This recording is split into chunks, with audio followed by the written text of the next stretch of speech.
सो आप जब तक खिलाएंगे नहीं उसको उसको कैसे पता लगेगा आपको कि सही। इसका पोटेंशियल क्या है। ठीक है। सो जब आप खिलाएंगे तो आप इस किस्म, पता अगर वो चलेगा। अच्छा कर गया, हाँ। जैसे हमने सुफियान मुकीम का सुफियान कह रहे मुकीम थे। की बात हाँ, कर रहे हैं, हमने वो हसन नवाज की बात कि करते इनको हैं, खिलाया। यानी उनको जब खिलाया उन्होंने प्रूव किया। ठीक। बाद लोगों को जब खिलाया इरफान उल्लाह न्याजी और ये वो उन्होंने कर नहीं सके। किया। हाँ। उनकी क्रिकेट जो है वो उन्होंने डैरन समी के हवाले की हुई है, जो मुझे लगता है कि बहुत ज़्यादा पॉपुलर फिगर नहीं है अपनी टीम में। जो उनकी परफॉर्मेंसेस अगेंस्ट ऑस्ट्रेलिया नज़र आई, इससे पहले भी जितने भी वो खेले, हार्डली एक आध मैच ही वो जीते हैं।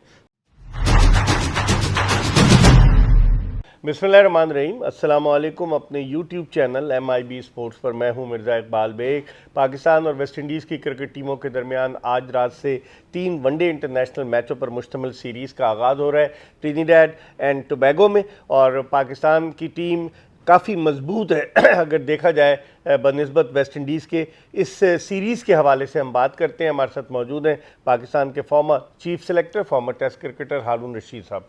अरुण भाई, कैसे देखते हैं वेस्ट इंडीज़ की टीम, जिस तरह से उसकी कारकर्दगी, काली आंधी, आप भी उनके खिलाफ खेले, 75 का वर्ल्ड कप वो जीते, 79 के वर्ल्ड कप में भी आप पाकिस्तानी टीम में शामिल थे, उसके बाद से, और फिर 83 का वो फाइनल हार गए, लेकिन फिर उसके बाद से उनकी टीम को जवाल शुरू हो गया। आप ओवरऑल कैसे देखते हैं इस मुकाबले को, पाकिस्तान वेस्ट आई इंडीज? थिंक पाकिस्तान का तो डेफिनेटली अपर हैंड है इस सीरीज़ में, मुझे नज़र आता है, क्योंकि पाकिस्तान वनडे की इतनी बुरी टीम नहीं है, और जिस किस्म की बाबर आजम और रिजवान की वापसी के बाद तो और ज़्यादा बैटिंग में मजबूती आ गई है।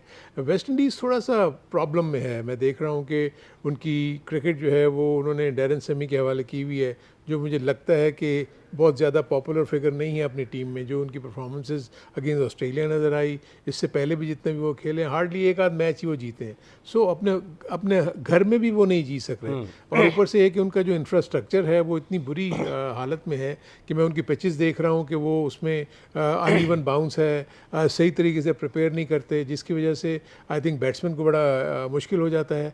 यहाँ भी मुझे नज़र आता है अगर पिचेस अच्छी नहीं हुई तो बैटिंग मुश्किल हो सकती है।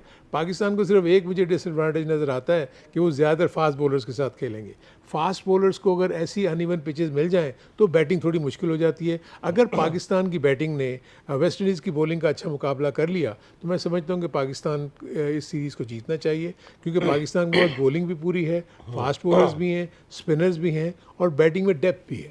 उन्होंने अलजारी जोसेफ, उनके फास्ट बॉलर हैं, उसको आराम कराया है। सिर्फ एक ही non fast bowler Shamar Joseph की सूरत में उनकी टीम में मौजूद है। और जिस तरह आपने बात की कि अगर पिचेस रफ हुई, फास्ट बॉलर्स उस पर पाकिस्तानी बैट्समैनों के लिए आप समझते हैं मुश्किलात पैदा कर सकते हैं? बिल्कुल बिल्कुल हो सकती है, क्योंकि जब अनइवन बाउंस होता है ना तो बैट्समैन का कॉन्फिडेंस शेक होता है, क्योंकि वो बाज गेंदें सामने से उठ जाती हैं, बाज गेंदें पीछे से लो रह जाती हैं। सो बैट्समैन हमेशा दो माइंड में रहता है कि मैं आगे खेलूं या पीछे खेलूं। तो वो अगर विकेट की सीध में बॉल आ रहा हो तो आपके LBW के चांसेस है, आपके ग्लव्स पे लग के कैच हो सकता है। तो ये वो इश्यूज़ हैं, लेकिन स्टिल आई थिंक कि मैं समझता हूँ कि पाकिस्तान की जो बैटिंग है उसमें एक्सपीरियंस ज़्यादा है as compared to West Indies. West Indies के पास शाय होप के अलावा अगर आप देखें तो बहुत ज़्यादा एक्सपीरियंस नहीं है। कार्टी अभी नए नए आए हैं, इसके अलावा रदरफोर्ड जो है अभी T20 में तो बड़ा अच्छा कर रहे हैं, लेकिन वनडे में अभी कोई बहुत ज़्यादा उन्होंने कोई परफॉर्मेंसेस नहीं दी हैं। और बॉलिंग में जैसे देखा है, जोसेफ को उन्होंने रेस्ट करवाया है, क्योंकि मुझे लगता है कि वो अनफिट भी हो गए हैं, वो T20 भी नहीं खेले थे। तो इसलिए मुझे वो शमर जो जिसकी आप बात कर रहे हैं, शमार जोसेफ की, वो जो है ना वो मेरे अपने नज़दीक अभी एक्सपीरियंस है सच उनका नहीं, वो तेज़ हैं, इसमें कोई शक नहीं है। ऑस्ट्रेलियन बैट्समैनों के लिए उन्होंने मुश्किल डाली थी, बिल्कुल डाली। लेकिन देखिए ऑस्ट्रेलियन ने तो 25-25 ओवर, 30-30 ओवर में आपके 50 ओवर के मैच जीत लिए।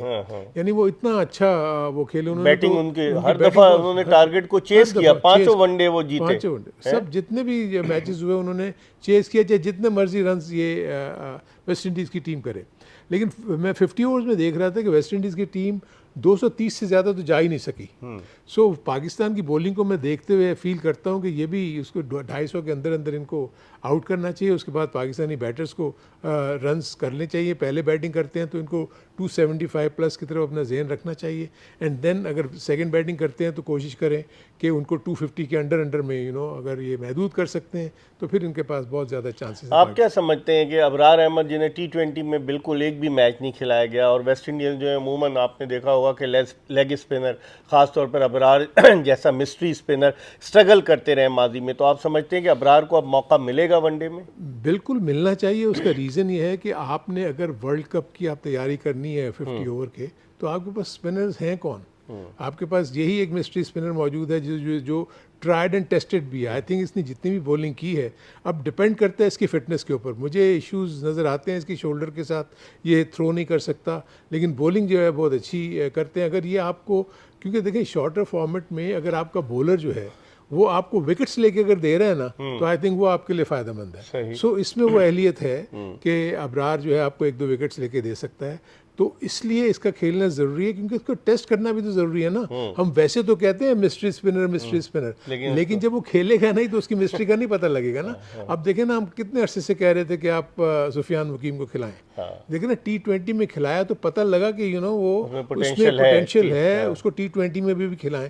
अभी लोग बातें करना शुरू कर देंगे इसको वनडे में ले आए, लेकिन अभी उसका अभी वनडे का टेम्परामेंट जो है ना, नंबर देखें ना, 4 ओवर और 10 ओवर, और फिर पूरे फील्डिंग भी, फिर पूरी फील्डिंग भी, एंड देन फिर आप फर्स्ट क्लास की तरफ आए तो 20-20 ओवर एक दिन में। उसके तो उन्होंने अभी तक कोई तैयारी नहीं की ना, उन्होंने की बॉलिंग की है, हार्डली 1 से 2 फर्स्ट क्लास मैचेस खेले हुए होंगे। सो इनको सोच समझ के इस्तेमाल करना चाहिए। आपके पास मोहम्मद नवाज बॉलर मौजूद है वहाँ पर, लेकिन आपने हारून भाई मोहम्मद नवाज की बात की। मोहम्मद नवाज 2023 के वर्ल्ड कप के बाद से पाकिस्तान की जानिब से वनडे नहीं खेले, और दिलचस्प बात यह कि हसन अली और मोहम्मद नवाज दोनों टीम में तो शामिल हैं, लेकिन पाकिस्तान का जो लिस्ट ए टूर्नामेंट होता है वो कोई नहीं खेले। तो फिर तो ये तो आप देखें ना, फिर डोमेस्टिक में अगर आप नहीं खेलते हैं और फिर आप जाके डायरेक्ट पाकिस्तान को रिप्रेजेंट करते हैं इंटरनेशनल लेवल पर, तो ये एक अजीब बात नहीं होती? ये बड़ी इंटरेस्टिंग बात की आपने। मैं आपको बताऊँगा, जब चीफ सेलेक्टर था तो उस वक्त मिकी आर्थर कोच थे, तो हम पूरा एक पूल बना रहे थे प्लेयर्स का, तो हम मोहम्मद नवाज भी उसमें शामिल थे। मोहम्मद नवाज उन दिनों में इंग्लैंड में काउंटी क्रिकेट खेल रहे थे। सो मिकी उस वक्त इंग्लैंड में ही था, तो उसने उससे बात की, तो मोहम्मद नवाज ने कहा कि मैं इसलिए पाकिस्तान के लिए नहीं खेल रहा कि मैं क्वालिफाई कर रहा हूँ इंग्लैंड के लिए। बताइए, आप समझ रहे, इंग्लैंड के लिए वो क्वालिफाई कर रहे थे, इसलिए जो आप कह रहे हैं ना, जो इतना बड़ा गैप आया इसमें मोहम्मद नवाज नहीं खेले, उसका रीज़न ये था कि वो कह रहे थे कि नहीं, मैंने इंग्लैंड के लिए खेलना है। जब उनको, मुझे लगता है कि नज़र आया होगा कि इंग्लैंड में अब कोई चांस नज़र नहीं आ रहा, तो उन्होंने वापस आए, और वापस आते ही लकी थे कि उनको इस्लामाबाद यूनाइटेड की पूरी टीम मिल गई। तो वो टीम में आ गए। आखिरी सवाल में, हुसैन तलत को क्या एक ट्रैवलर की हैसियत से लेके जा रहे हैं, वनडे में मौका मिलेगा कि नहीं आपके, जबकि हसन अली भी हैं, फ़हीम अशरफ भी हैं? देखिए, हुसैन तलत को जिस तरह मैं देखता हूँ बिग मैचेस में, मैंने देखा है कि वो उतने ज़्यादा मुझे कॉन्फिडेंट नज़र नहीं आते। देखें, ऑड मैचेस में आपका रन्स कर देना, या आपके, देखें एक तो उसमें पेस नहीं है, फील्डर वो कोई बहुत ज़्यादा आउटस्टैंडिंग नहीं है। ठीक है, वो डोमेस्टिक में परफॉर्मेंस की हुई है, उसका मौका उनको देना चाहिए। आप उनको, अगर आप उसको टीम में रख लिया है ना, तो आप उसको टेस्ट करें। 6 साल से कोई वनडे नहीं खेले वो 2019 में। जब आप सोचें ना, तो फिर आप टीम का हिस्सा कैसे बना सकते हैं आप?